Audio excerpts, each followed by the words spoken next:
Hello! Welcome to the final game of Block D and also the final game of Day 1 of the SGDA Summit. We're here with some of the developers of the game You Don't Look Sick. Would you like to introduce yourselves? Yeah, I'm Bryanna Menard. I was the project lead, engineer, and just overall pulling everything together person on You Don't Look Sick, and it was the thesis project game for my Master of Fine Arts in Game Design at Laguna College of Art and Design. And with me is... I'm Heather Wright. I'm a BFA student at LCAD, and I was one of the character artists on this game. Awesome, thank you both so much. And I guess we will begin with just starting a new life. And as we go through, you can talk about what inspired you to make the game, your development process, what both of your roles were, kind of going a little bit more in depth, and we'll continue as we go on. Sounds good. Yeah, you can see that I already played a little bit earlier, so I'll say yes for now. I'm so sorry. That's like spoilers. But yeah, You Don't Look Sick, it's meant to be a undiagnosed disability invisible illness simulator. That it's based on the spoon theory by Christine Miserandino, which basically says that you only have so many spoons to start the day, and every task you do takes a spoon. So it's about energy usage and balancing your health and your wellness when living with an invisible illness or a disability. And so You Don't Look Sick starts people at one of the big turning points of life, which is graduating high school. And the character wants to prove that they can be an independent adult, because independence is a very important topic to people that have a disability or an illness, whether it's actually living on their own or just having enough agency to, exist with themselves.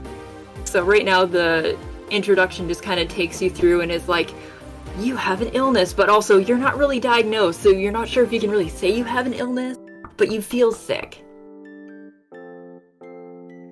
And then the tiny jump scare. Yeah, I kind of was like, oh, whoa. Oh, I was not expecting to knock. I thought somebody actually knocked on my door. That's awesome. Mail carrier greets you. Yeah. I do really like this. I like that you can just say whatever name. It immerses us, the player, into it. Oh, I actually put both my first and my last name. There we go. I will be a Nuj Vrodker. So, what were both of your roles in the development of the game? And kind of what were some highlights, potential lowlights, and how was the experience of developing the game? I'll start. I was the project lead, the engineer, and the narrative designer, because this was my thesis project. So back in December of 2019, I had to pitch a project for my MFA, and I ended up pitching You Don't Look Sick. And then in January, it got approved. So this is January of 2020, so before the pandemic, which is wonderful. And I was able to put a team together and start getting some artists. And we started some work on it, and then the pandemic hit, and it's great, how am I gonna be working on a game that says you don't look sick while the world is falling into sickness? Right, really bad timing. Yeah, oh yeah, it didn't actually pan out to cause any issues, but it felt taboo, Mm-hmm. I think my biggest highlight, which actually will be a good segue, was finally seeing the character creation system come together, because one of the big points of my thesis game was how to get people who don't have an invisible illness or don't have a chronic illness or a disability to have better empathy for people who do. And so actually seeing this come together was a wonderful feeling, which goes into Heather. My job. So we just got some character creator too. Yeah, and this is mostly what I was working on. I joined the project in January, I believe. It was either January or late December of this year. So I actually joined in the middle of the whole pandemic going on, and there was a lot of talk about me potentially doing UI and that kind of thing, but then character creation, I think it's one of those things that always takes more than you think it's gonna take. There's just so many assets to create in it. So I ended up spending pretty much the past few months, all working on character creation assets. But yeah, that was where my focus was. And I remember seeing these in game for the first time, and it was just like, wow, they're there. That you can make characters that look lovely and have pink beards and teal hair. Right, and this must have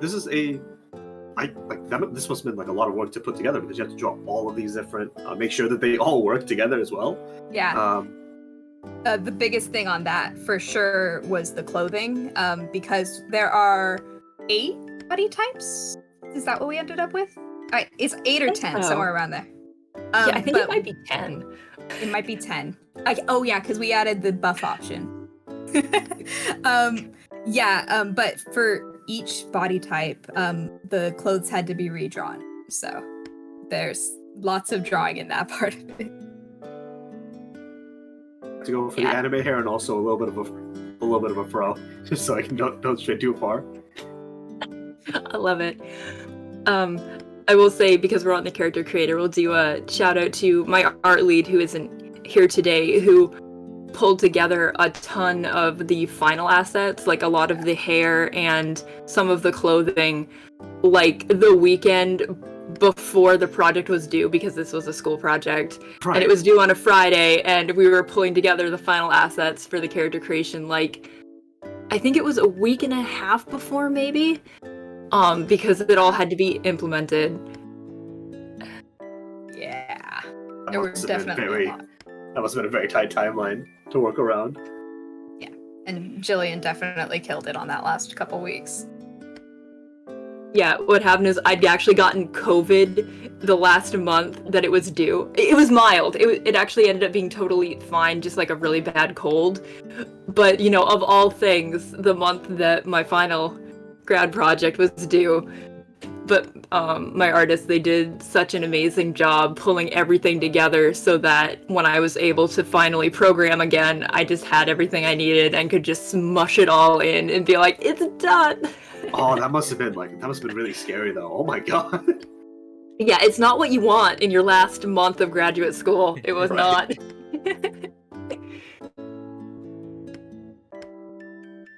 So, alright. Oh, there we go. We're good to go. How would I leave character creator or be? You go all the way to the right hand side. Okay. On the top thing, there's the checkbox. Oh, that's the settings. Oh. Whoa, that's not supposed to happen. I've never seen that happen. Huh. Of course, in the live event. That. If there isn't an exit button, that might actually have been a game-breaking bug, which, of course, it would happen at a live event. No worries. Let's see if we can, But I think that going through the character creator, even that, like, it was very in-depth. It had so many options. That was really cool. That was really cool to see.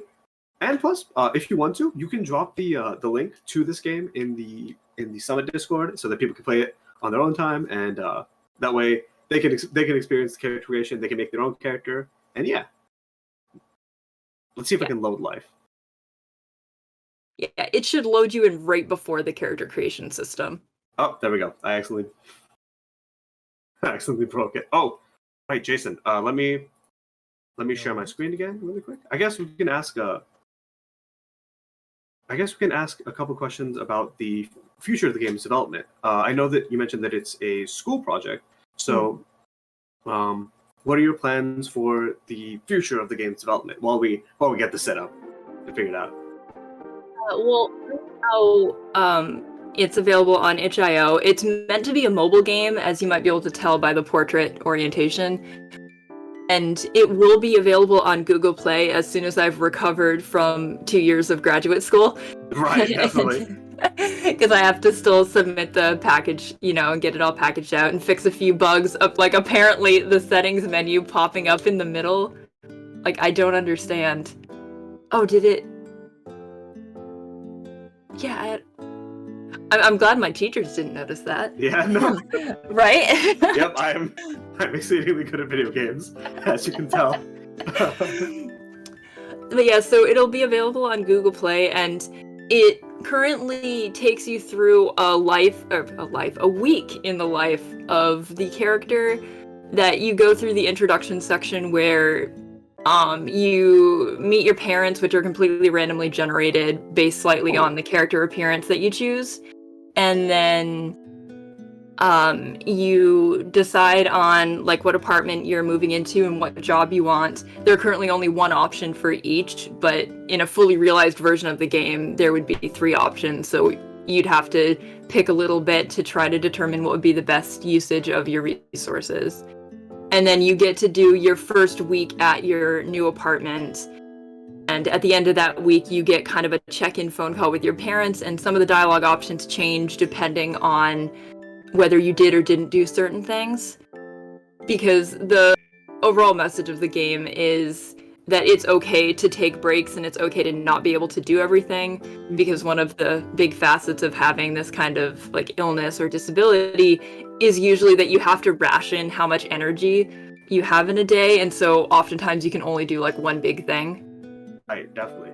So we Let's don't see if I... develop it further than the current prototype at this time, but we are going to get it up on Google Play, so it's a lot more accessible for the people on mobile. It will not be on iOS because Apple is expensive. Apple is a whole process that you have to go through. Yes. And definitely, and I think that the idea of I feel like the idea of not burning yourself out, not spending some more energy than you can, it's important. It's also something that would be good for game developers to know in general, especially with recent conversations about crunch. But definitely, yeah. let's see if I can one more time get through this. But either way, what we saw was really cool, and the character creator was fantastic. Feel free to drop the link. And as we wrap up, are there any is there anything you want to say? Any shout outs? Any last minute comments or anything? Just especially to all the professors at Laguna College of Art and Design, that especially those that worked on the MFA, because they were awesome and are who got me where I needed to be. And everyone on my team, I can't name names because I had a lot of artists and specific people that were helping out, but on the itch.io page, which I'm sure the link will be around somewhere, there's a full list with links to all their portfolios and stuff. And so I couldn't have done it without them. And Heather. I'm mostly here just shout out Bryanna, because she's the one who pulled this all together. She did a ton of work on this, and especially going through COVID and everything while working on this. And I'll second earlier her shout out for Jillian. Jillian really was a big part of this that kept me on track, all that sort of stuff. I dropped a link for the game in the Twitch chat, so if you guys can definitely take a look at it. You guys take a look at it too. And thank you so much for taking the time to talk with us. And I really did like what I played earlier too. I can say for sure from personal experience that the game is really fun. It's really good, and I highly recommend that people play it if they have the time. Right. Thank you. Thank you so much for speaking with us, for letting us present your game, and have a good rest of your day. You as well.